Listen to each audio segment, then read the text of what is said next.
A data é 13 de março de 1831. Uma rixa entre brasileiros e portugueses há muito tempo acalentada explode pelas ruas do Rio de Janeiro.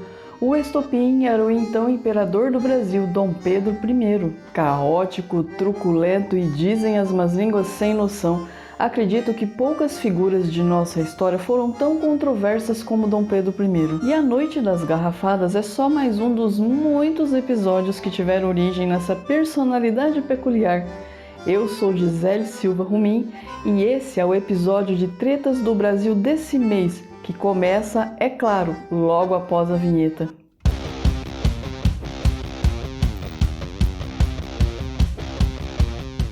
Recapitulando, com a independência do Brasil sendo proclamada em 1822, Dom Pedro I é coroado imperador e logo de início já começam as suas presepadas envolvendo o texto constitucional que estava em elaboração por uma Assembleia Constituinte.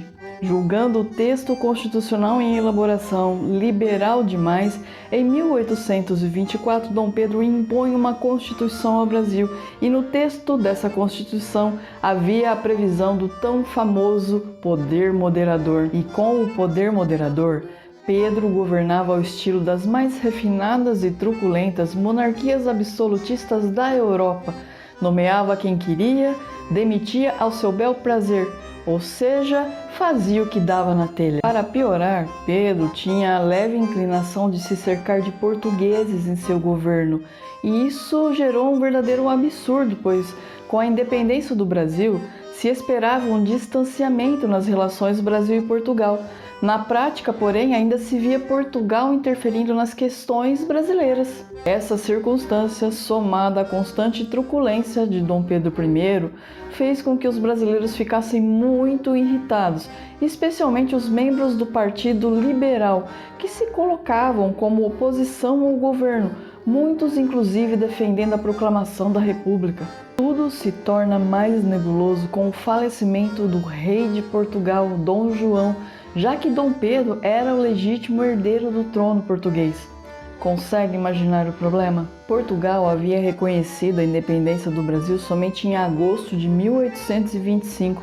Dom João falece em março de 1826. Ou seja, essa situação gerou uma tensão muito grande não só no Brasil, como também em Portugal. Nenhum dos dois reinos queria mais essa identificação entre Brasil e Portugal. Por essa razão, Dom Pedro abdica do trono português em favor de sua filha Maria da Glória, com a condição de que ela se casasse futuramente com Dom Miguel, seu irmão. Acontece que nós estamos falando de Dom Pedro, e ele era um homem complicado.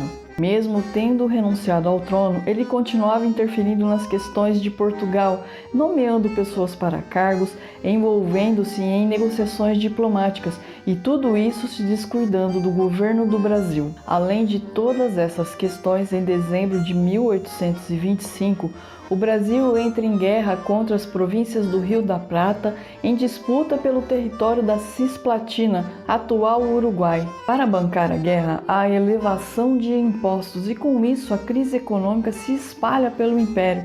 O conflito é encerrado com o Brasil sendo derrotado em agosto de 1828. As questões envolvendo o governo de Portugal se tornam mais complexas quando Dom Miguel resolve dar um golpe e assumir o trono sozinho em junho de 1828. Dom Pedro então se vê numa corda bamba, se equilibrando entre lutar pelo trono em favor da filha e o governo do Brasil. E aí, pessoal, estão curtindo a Noite das Garrafadas? Eu espero que sim, e gostaria de pedir para que não esqueçam de engajar esse episódio. Se estiver nos escutando por podcast, compartilhe nas redes sociais e indique a seus amigos. Se estiver nos assistindo pelo YouTube, inscreva-se no canal, deixe uma curtida, um comentário. O seu engajamento é fundamental para que esse trabalho cresça. Diante de todo esse cenário, não é nem preciso dizer o quanto a popularidade de Dom Pedro ia mal. E essa situação piora com o assassinato de Líbero Badaró em 20 de novembro de 1830. Ele era um jornalista opositor ao governo. as pessoas consideraram Dom Pedro como o responsável pelo crime. Vendo que precisava recuperar o apoio dos brasileiros, o imperador resolve fazer uma série de viagens pelas províncias e decide começar pela cidade de Ouro Preto, o que não deu muito certo. Os mineiros receberam o imperador com muita hostilidade, inclusive, em protesto, estenderam faixas pretas nas sacadas de seus casarões.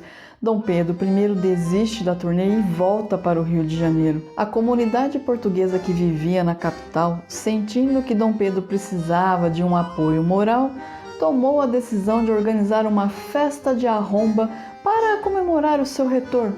Festa essa com muita bebida, comida, fogueiras pelas ruas e muita dança. Os brasileiros encararam essa festa como uma afronta. Então, se os portugueses acendiam uma fogueira, os brasileiros iam lá e apagavam. Empurrão de um lado, xingamento de outro.